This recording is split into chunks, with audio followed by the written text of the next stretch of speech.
Welcome to today's episode. Today we will be discussing maternal mental health in depth. We are a team that are compassionate about maternal mental health and we're committed to raise awareness about it. Brought to you today by Maudsley Health in UAE. Did you know that 1 in 5 women experience maternal mental health issues in the time around pregnancy and the first year after pregnancy? Did you know that suicide remains the leading cause of maternal death? It's a crucial topic and we need to talk more about it. And today I'm joined by a team of experts in-house to discuss more in depth about this topic. Joined today by a team of expertise in the field, Dr. Giles Beresford. You're a consultant perinatal psychiatrist. Thank you for being here today. No problem at all. It's great to be here. Thank you. And Dr. Charlotte Cousin, consultant clinical psychologist with vast experience in perinatal mental health. And Helen Walker, senior mental health nurse, who's also passionate and focused about maternal mental health. And myself, I'm Dr. Madonna Yanni, and I'm a psychiatrist in Maudsley Health. How are you? We're good. It's fantastic to be here, and I'm really pleased that we can start talking a little bit about maternal mental health. And like you just said, it's just so important because I think so many people don't realise how common it is to have difficulties during pregnancy and in the postpartum period, and what an enormous impact it has, not just on mums, not just on babies, but on the whole family. So yes, I'm really pleased to be here. That's great, and I really want to start with you here. Okay. The gentleman in the room. Okay. What drove you to be in this niche field of mental health? So choosing mental health is something, but choosing perinatal mental health says something about how do you feel about that field and how important it is. So I went into psychiatry in the first place because I recognised that it's a really stigmatised specialty, not just for our patients, but for us as doctors. So to say that you're going to be a psychiatrist, people are like, oh, really? And yet it's an area where people need to be looked after. There's so much we can do to help. And I think that's the bit that I really enjoyed about psychiatry generally.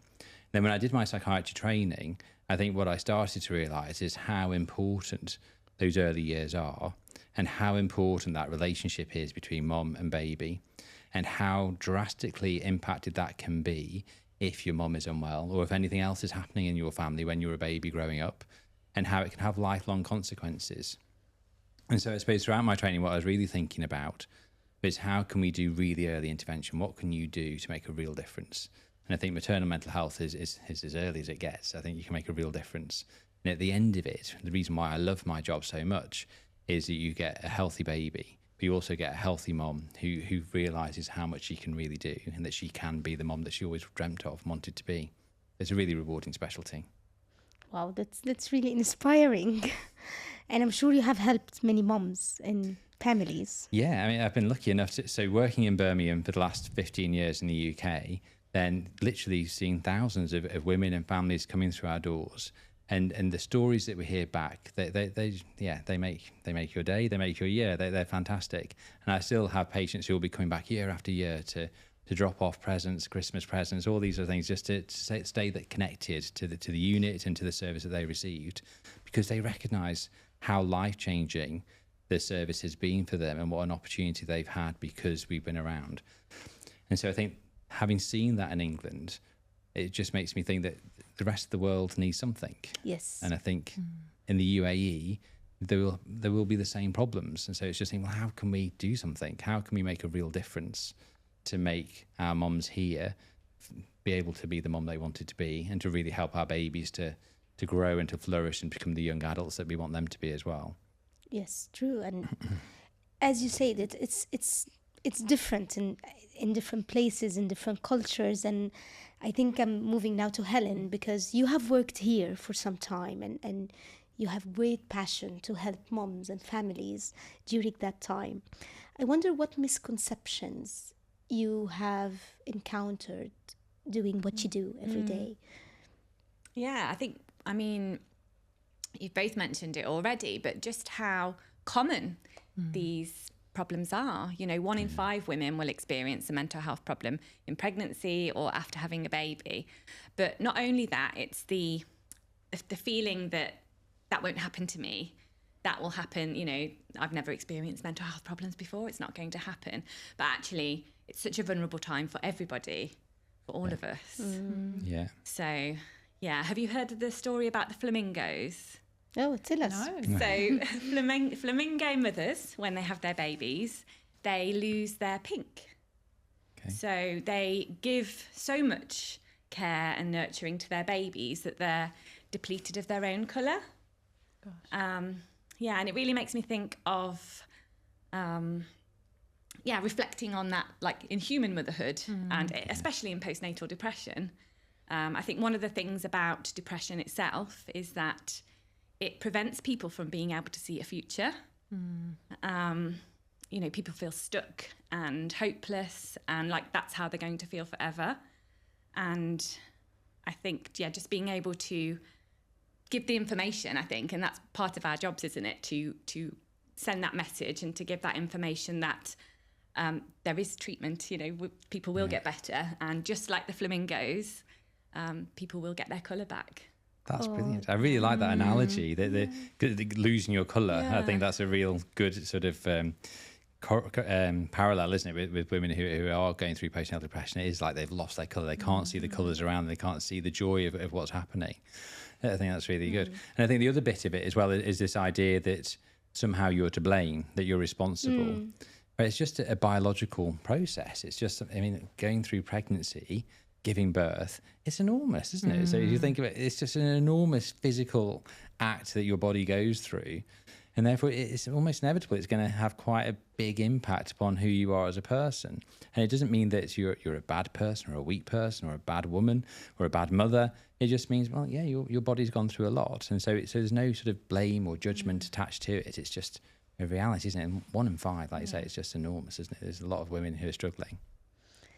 And losing color and talking about the impact of depression, the impact of almost losing oneself. And that what I hear from many women, it's a change in your role. It's a change in who you are. Yeah. And I think I want to address this to you, Charlotte, Sure. from your work. How do you think such a struggle can impact the relationship between the mom and the baby? How can it impact the family? I understand you worked a lot with families, with attachment. So what is that, and how can that be affected by mom being unwell? Sure. Yeah, I guess in lots of ways. And I think there's so much pressure, there's so much expectation on women and on motherhood.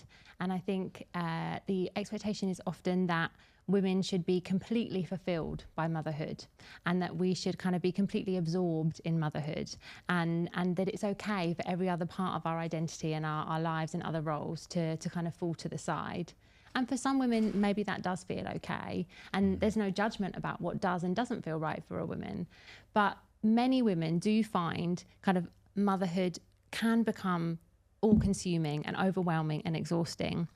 And they really want and they really need to connect with their other roles, their other aspects of their identity. And I think that's one of the most powerful messages that we can give, and ways in which we can support women, is to help them stay true to who they want to be as a mum, be their best version of themselves as a mum, but to know that it's okay to have other parts of their identity. It's okay to still be a friend, a sister, a wife, a working mum, if that's what you want to be. I think as women, we're often told that we can kind of have it all, and we can have it all, but having it all is really exhausting. It's okay to need support in kind of finding the balance and kind of working out what works for you. And I wonder, when you're depressed, I mean, depression tend to isolate people. It makes us different. How do you think that can affect the bonding between mom and baby, and what's your insights working in that field?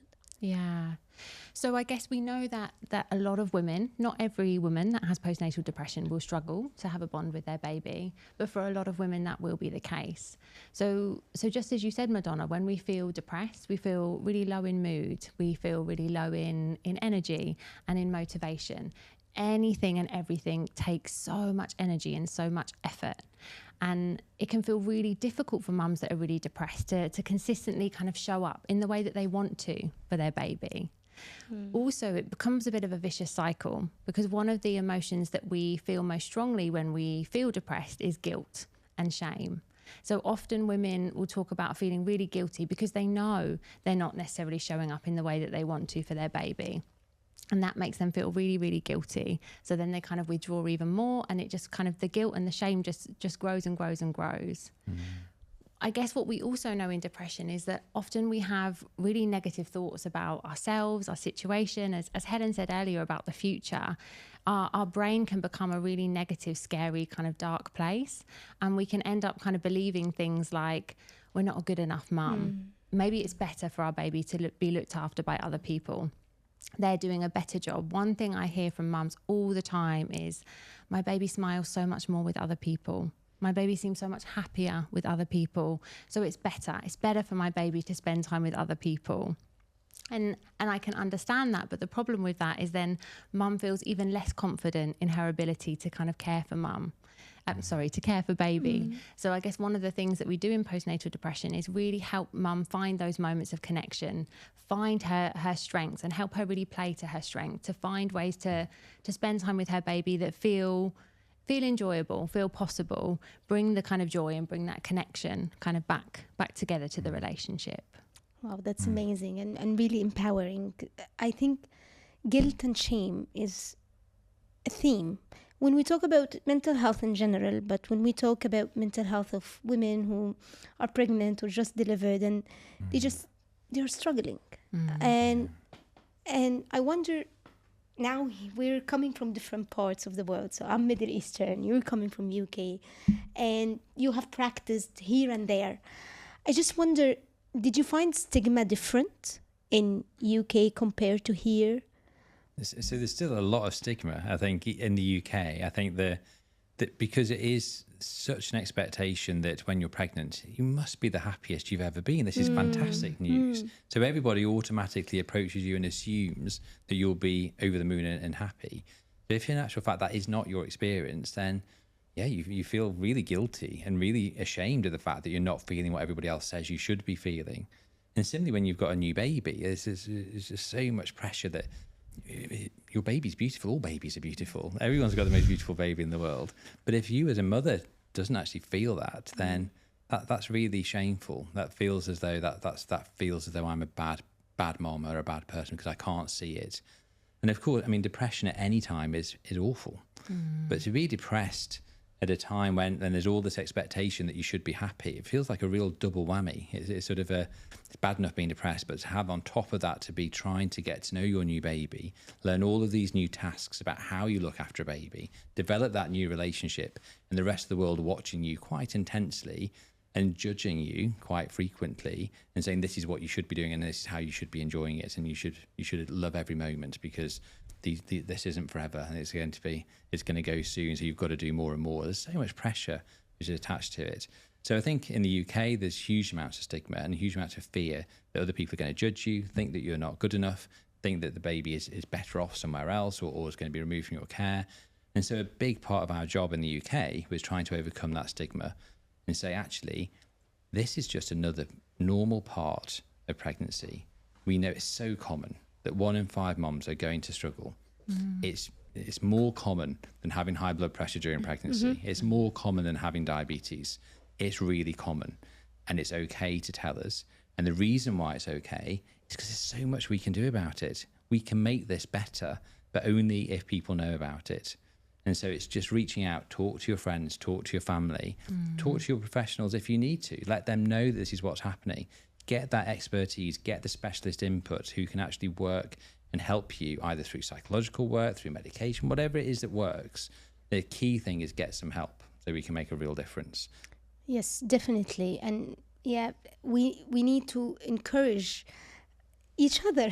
Yeah. Like we all in communities where we go for cafe morning in school, and then we start having conversations. And I have to say it's not much different here in the Middle East, that we are expected to be happy all the time when we have a baby, and we're expected to do all in all, and there is the common kind of pressure that everyone is doing it, so why not you? This comparison, but I agree, it's very different for different people. It's different journey for different families.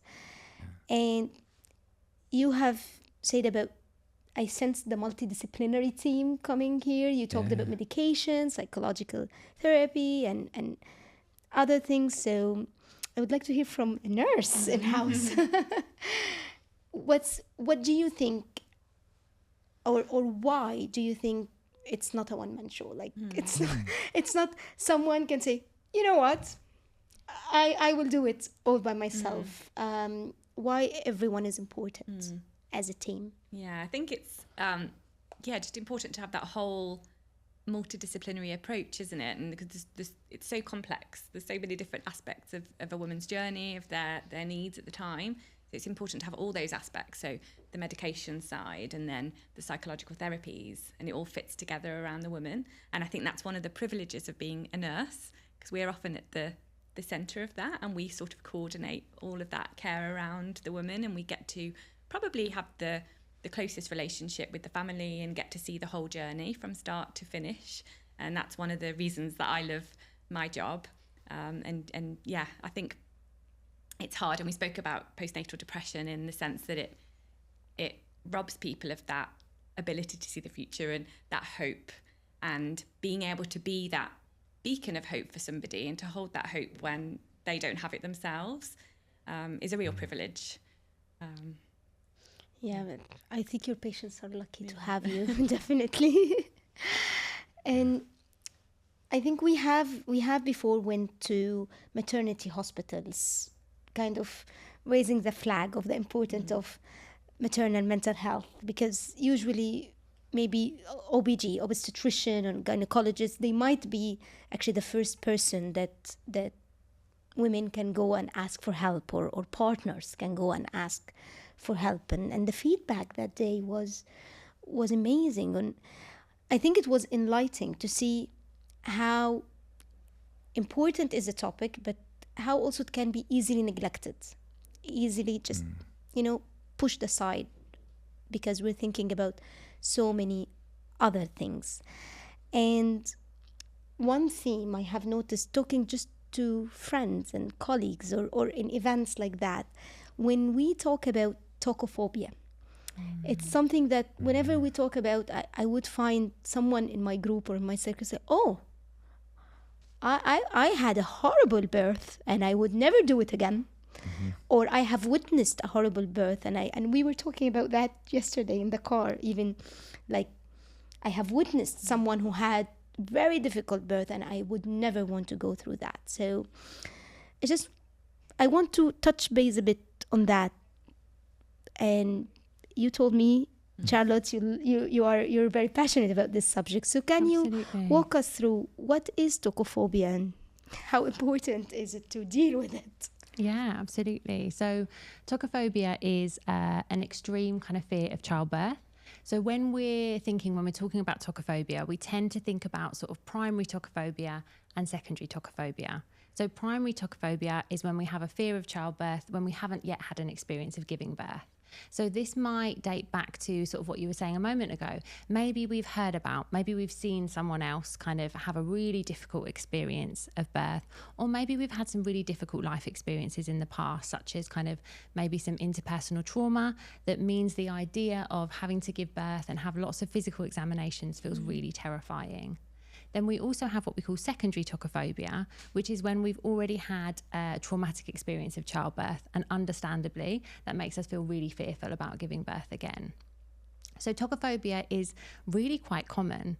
I think most women would say that there's a there's a degree of fear about childbirth, and that's really understandable. Most women will feel fearful, and I think it's really helpful for us to know this.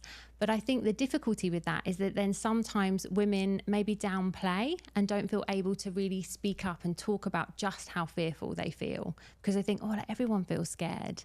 But I guess part of what would be helpful for us to say today is that, yes, most women do feel scared. If you're feeling really, really scared, you're feeling really fearful to the point that you're worried about how you'll cope, or maybe it's even to the point that you've avoided getting pregnant so far because you're so worried about having to give birth, there is help out there. So please do talk to people, talk to kind of professionals, and we can walk you through the journey. We can help you kind of think about what your options are, make it feel as kind of safe as possible for you. Wow, that's a very reassuring message to know that help is out there. And I'm sure help can come in many forms. And Absolutely. one of the form is medications. And I'm a psychiatrist, so of course, medications is part of what we do. I can't imagine actually, I live in the Middle East and I am a Middle Eastern, and I think just medication in general is not something people, like women, while they're pregnant, they like in general. And when we talk about medications to address things like severe anxiety or depression, it can be quite difficult decision. And I wonder, how do you handle that, and what message would you want to send to women out there? Well, there's a few different bits to it, isn't it? I think part of it is similar to what Charlotte was just saying about with tocophobia, and the whole fear just being minimised, and women being belittled for having come forward and saying, this is how I feel. It's like, oh, you just have to get on with it. And the same is true with depression or anxiety, where actually it's minimised. It's sort of like, oh, it's just get on with it. It's not important. The reality is that these are real medical conditions where people really suffer. And so that they're not eating properly, they're not sleeping properly, they can't look after themselves properly. It's going to have an impact on the mum. It's also going to have an impact on that unborn child as well. And so we're already in a tricky situation before we add medication in. It's already problematic. And so it's really important that we remember that these are serious conditions with a real illness and there's a real treatment. And so the other part of that then is think about medication. And I think that's exactly why there's people like me and you. So we need to have people who are experts in medication during pregnancy.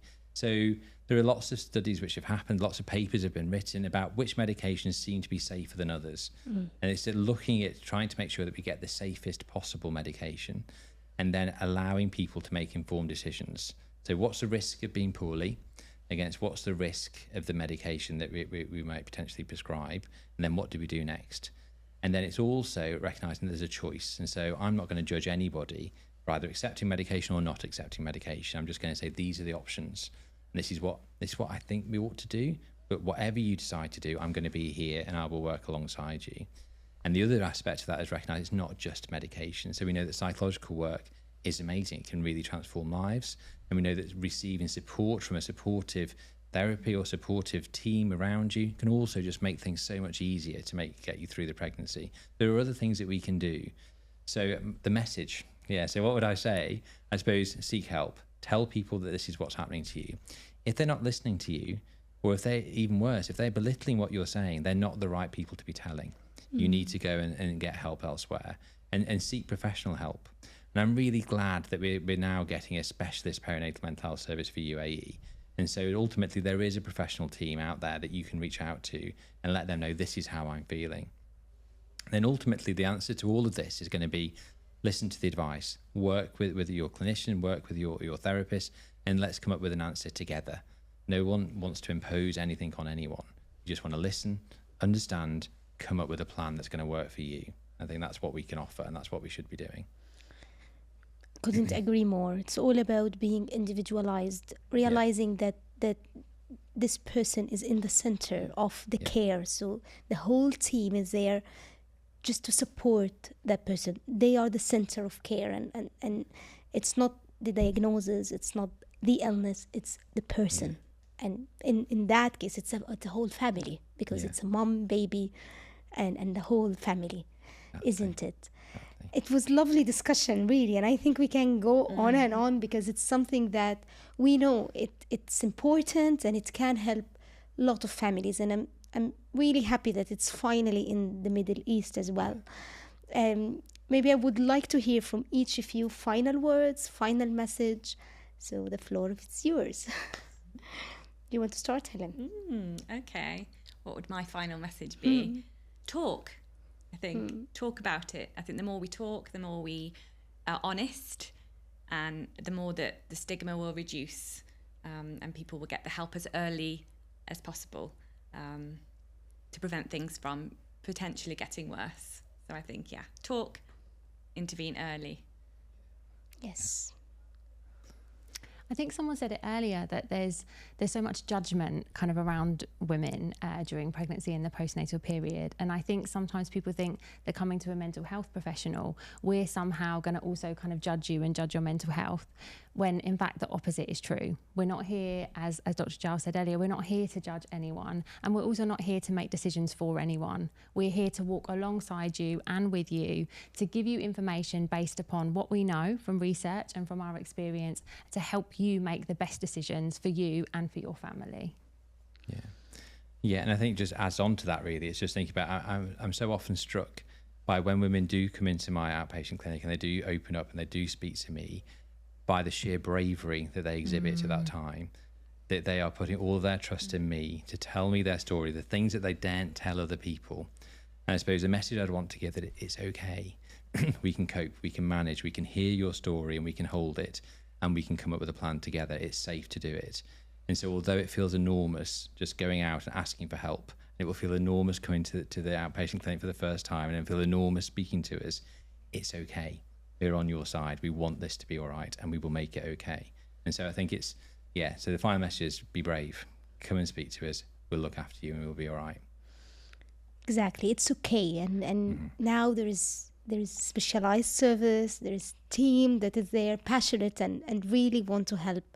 And it is a difficult time being pregnant. It's a time that changes life and changes the whole texture of the family, who you are and how we relate to the world even. I always say when I held my first child for the first time, I felt like, oh my God, love is even something that it's not the same, like it's different.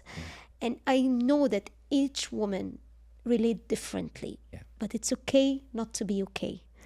And that's the message, that it's treatable. We don't have to suffer alone, and there are services in UAE, in the Middle East, to support. So thank you so much for today, and thank you for following us.